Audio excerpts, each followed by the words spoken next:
नमस्कार, आयकॉन महाराष्ट्रामध्ये आपले स्वागत आहे. छत्रपती संभाजीनगर शहरातील साई अर्बन कोऑपरेटिव्ह क्रेडिट सोसायटीच्या स्थलांतरित शाखेचे उद्घाटन. छत्रपती संभाजीनगर शहरातील साईबाबा अर्बन कोऑपरेटिव्ह क्रेडिट सोसायटीच्या स्थलांतरित शाखेचे उद्घाटन महामहिम राज्यपाल हरिभाऊ बागडे नाना यांच्या हस्ते उत्साहात पार पडले. यावेळी संस्थेचे पदाधिकारी, कर्मचारी व मान्यवरांची उपस्थिती होती. आधुनिक सुविधा व ग्राहकभिमुख सेवा देण्याच्या उद्देशाने शाखेचे स्थलांतरित करण्यात आले असून यामुळे सभासद व ग्राहकांना अधिक चांगल्या सुविधा उपलब्ध होणार असल्याचे यावेळी संचालकांनी म्हटले आहे. छत्रपती संभाजीनगरला येऊन विभागीय आयुक्त कार्यालयासमोर एक दिवसीय धरणे आंदोलनासाठी बसले. काय मागणी? प्रथमतः माझं नाव प्राध्यापक शिवाजी अडके, लातूर.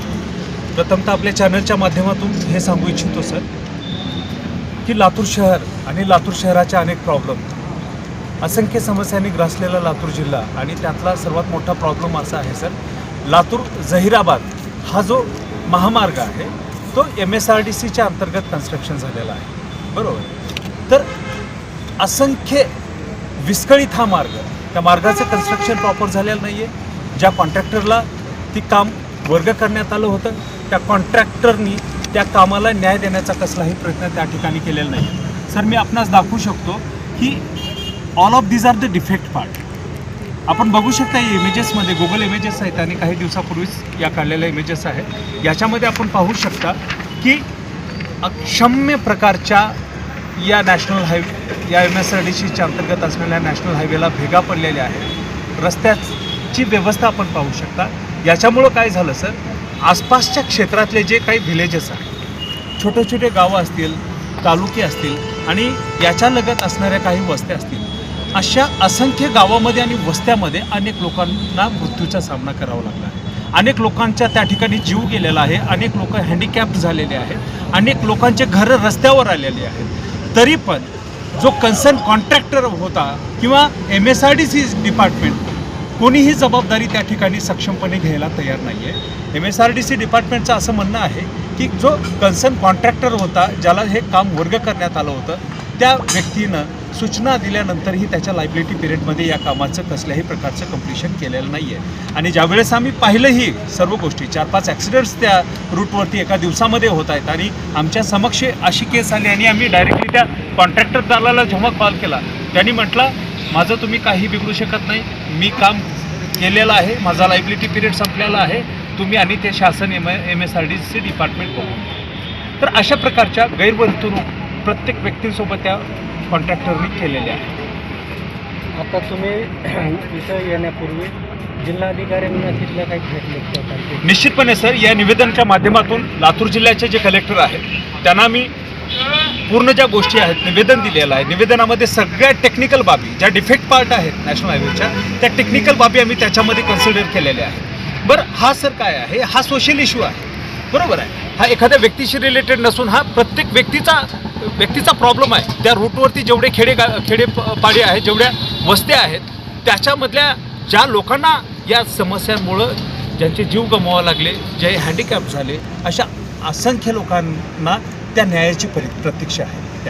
नाही, आता तुमच्याकडे लोकप्रतिनिधी आहे, तुम्ही आता लोकप्रतिनिधी, आता एवढं गंभीर प्रकार असताना लोकप्रतिनिधीचं लक्ष नाही केलं, निश्चितपणे लक्षात आणून दिली गेली. निश्चितपणे सर, आम्ही प्रत्येक लोकप्रतिनिधींना भेटलो आहे, त्यांच्यासोबत आम्ही मिटिंग्स करण्याचा प्रयत्न केला. त्यांना आम्ही निवेदनाच्याद्वारे आम्ही लेटर पण आमचे पाठवलेले आहेत.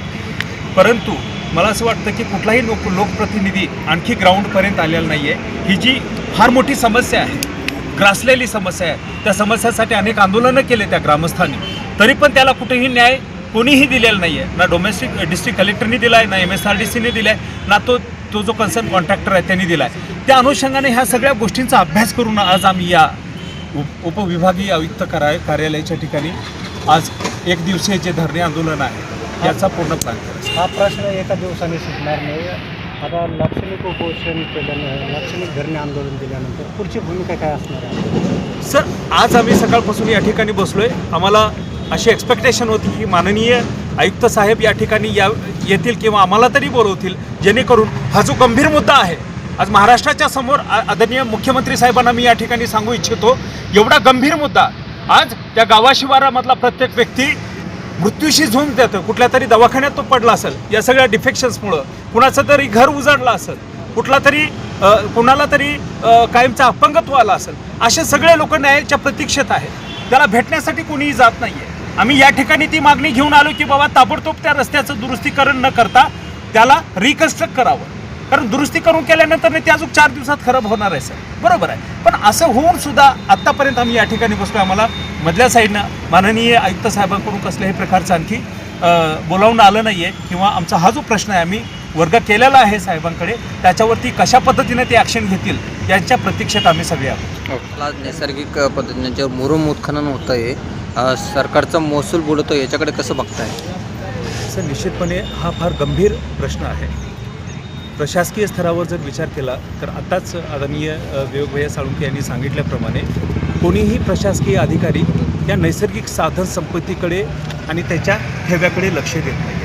आज लातूर शहराचा जर विचार केला तर लातूर शहराच्या प्रत्येक तालुक्यामध्ये जे डोंगररांगा आहेत त्या कित्येक डोंगररांगा फोडल्या गेल्या. हा नैसर्गिक साधन संपत्तीचा वसा आपण जतन केला पाहिजे. ती जतन होताना दिसत नाही आहे. का दिसत नाही आहे?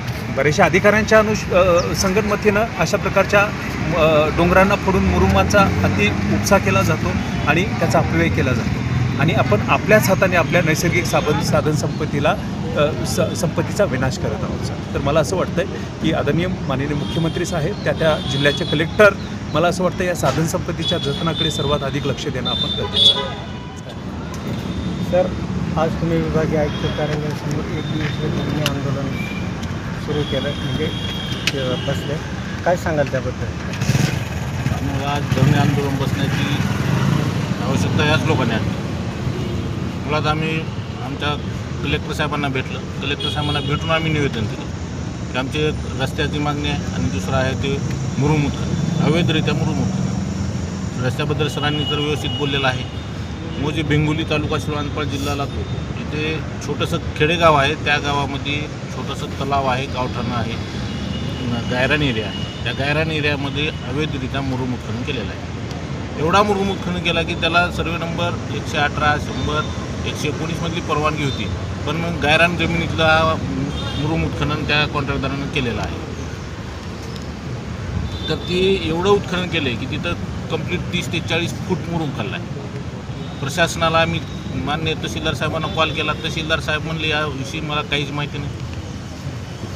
नायब तहसीलदारांना केला, त्यांना पण माहिती नाही. मंडळ अधिकाऱ्यांना केला, त्यांना पण माहीत नाही. तलाट्यांना पण माहिती. त्यामुळे त्यांचं ते निवेदनसुद्धा आम्ही तहसीलदार साहेबांना दिलं, त्याच्यावर कुठलीही कारवाई केली नाही. जिल्हाधिकाऱ्यांना दिलं, त्याच्यावरही कारवाई केली नाही. शेवटी मग आयुक्त साहेबांना दिलं. आयुक्त साहेबांचं पण काही आलं नसल्यामुळं आज आम्ही धरणे आंदोलनाला बसलेलो. पुढची दिशा काय असेल?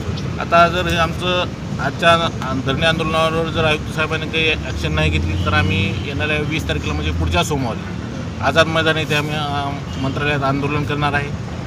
त्याही आंदोलनावर कोण आमची दखल घेतली नाही तर येणाऱ्या स्वातंत्र्य दिनापासून 15 ऑगस्टपासून आम्ही आझाद मैदान येथे आमरण उपोषणाला बसणार. आपलं नाव? मी विवेक माधवराव साळुंखे, लातूर.